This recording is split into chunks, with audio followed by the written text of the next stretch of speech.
ఇంట్లో భార్య వంట చేసినప్పుడు అప్పుడప్పుడు పొగుడుతూ ఉండండి. చాలా బాగుంటుంది. మనసుకు సంతోషంగా కూడా ఉంటుంది. ఎందుకు చెప్తున్నానంటే ఈరోజు అయితే నేను చికెన్ ఫ్రై అయితే చేశాను.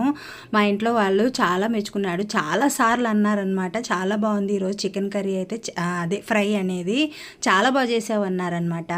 అందుకే ఒకసారి మీరు కూడా ట్రై చేయండి, చాలా బాగుంటుంది. మీ ఇంట్లో వాళ్ళు కూడా మిమ్మల్ని అందరినీ మెచ్చుకుంటారనమాట. ఎవరు చేస్తారో వాళ్ళని మాత్రము చాలా బాగుంటుంది. సింపుల్గా చేసేసుకోవచ్చు. నేనైతే 1/2 కిలో చికెన్ తీసేసుకొని అప్పుడు తెంచి పెట్టుకున్న అల్లం తెల్లగడ్డ పేస్టు, పసుపు, కారం 1 స్పూను, ధనియాల పొడి 1 స్పూను, అలాగే ఇందులోకి కొంచెం కొత్తిమీర, అలాగే ఉప్పు తగినంత వేసుకున్నాను అనమాట. ఇందులోకి నిమ్మరసం కూడా వేసుకుంటున్నాను. తర్వాత 2 స్పూన్ల ఆయిల్, కసూరి మేతి, మిరియాల పొడి, అలాగే ఇందులోకి గరం మసాలా, తర్వాత ఒక 6-7 పచ్చిమిర్చి కూడా వేసుకున్నాను అనమాట. ఇవన్నీ వేసుకోవాలి. ఎందుకంటే ముందుగానే వీటిని మ్యారినేషన్ చేసి పెట్టుకోవడం వల్ల చికెన్కు ఈ ఫ్లేవర్స్ అన్నీ బాగా పడతాయి. ముందుగానే మనం మ్యారినేషన్ చేసి పెట్టుకుంటే అందరూ చికెన్ ఫ్రై చేస్తారు, కానీ ఈ విధంగా ఒకసారి ట్రై చేసి చూడండి. నేను కూడా ఫస్ట్ టైం చేశాను. చాలా అంటే చాలా బాగా కుదిరింది.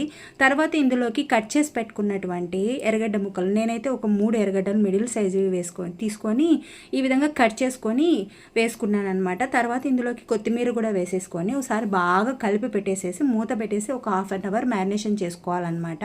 దాన్ని అయితే ఇంకేం కదపకండి. తర్వాత స్టవ్ మీద బాండి అయితే పెట్టేసేసుకొని ఒక 4 స్పూన్ల వరకు ఆయిల్ అయితే వేసుకున్నాను. తర్వాత కొంచెము చెక్క, లవంగాలు ఒక 4, అలాగే ఒక 3 యాలకులు వేసేసుకొని కొంచెం ఆయిల్లో ఫ్రై అయిన తర్వాత మ్యారినేషన్ చేసి పెట్టుకున్న చికెన్ ఉంది కదా, దాన్ని కూడా వేసేసేసుకొని మనము ఒక్కసారి కలబెట్టుకోవాలండి. ఎక్కువసార్లు కలబెట్టాల్సిన అవసరం లేదు. ఫ్లేమ్ అయితే మిడిల్లో పెట్టేసుకొని, ఎక్కువ హై ఫ్లేమ్ పెట్టకండి. హై ఫ్లేమ్ పెట్టినామంటే కనుక కింద అడుగు అంటేస్తుంది తొందరగా. కాబట్టి మిడిల్ ఫ్లేమ్లో పెట్టుకొని ఒక్కసారి కలబెట్టేసి మూత పెట్టేసేసి ఒక 10 నిమిషాలు ఉడికించుకుంటే చికెన్లో ఉండేటువంటి వాటర్ అంతా బయటకు వచ్చేస్తుంది. మనం చికెన్లో ఇంకా వాటర్ కూడా వేయాల్సిన అవసరం లేదు. దీంతో మెత్తగా ఉడికిపోతుంది చికెన్ కూడా. ఇప్పుడు చూడండి, వాటర్ అంతా బయటకు వచ్చేసేసాయి కదా.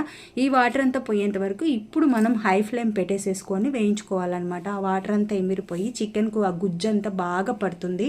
ఇది పప్పన్నం లెగ్ కానీ, రసమన్నం లెగ్ కానీ, సాంబార్ రైస్ లెగ్ కానీ సైడ్గా పెట్టుకొని తినచ్చు, లేదా ఉత్తిదే అన్నంలో కలుపుకొని తినచ్చు, లేదా చపాతీలోకి కూడా తినచ్చు.